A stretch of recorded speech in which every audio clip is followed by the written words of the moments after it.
If you're watching this season Amazing Race, you know Nick and Mike are just the epitome of what you want brothers to be. If you are their mom, you are extremely proud that this is what your boys turned out to be. Incredible humans, but incredible humans don't always equal the best racers. And this season, they've kind of proved that they haven't really been great at anything. And last night, they spent 6 hours looking for a bracelet inside of haystacks. My name is Justin. I was on season 27 of The Amazing Race. Nobody has studied this race like I have. And I'm going to show you how they could have easily fixed their problems and not spent 6 hours in that haystack, even after shitting the bed. So as you can see here, there were stacks of hay all over the place. They had to find a bracelet inside one of three stacks. And one of the brothers here is not using a good strategy. He's taking huge chunks of this hay and just tossing it to the ground. I'll show you. Here's a better picture so you can see how much hay he's grabbing. And they're trying to find a bracelet about this big. So they're just throwing these chunks of hay onto the ground, onto the grass, and just causing a big. Ultimately, it looks like this with the hay sorted everywhere, and they're just like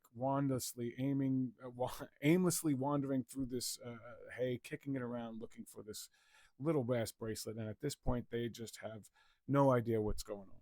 Of course, the camera guy finds it and points it out right there with the little circle. And as you can see, if you're standing above this thing, it's almost impossible to find at this point. But here's how to fix it.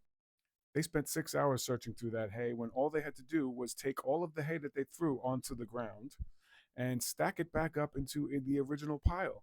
That's right, make one huge pile out of the three stacks of hay that they had and make it look like the haystack that they started with.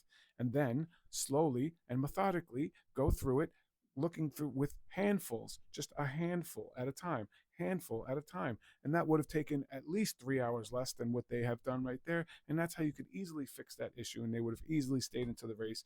But again, if you don't understand that, that's because you don't watch the Races Recap Sundays, 7 p.m. Eastern, racesrecap.com, where I have a podcast that breaks down all of these little things for the super fans and for those people who want to be on the show. If you ever want to get on The Amazing Race, you have to watch the Races Recap. Otherwise, you really haven't prepared.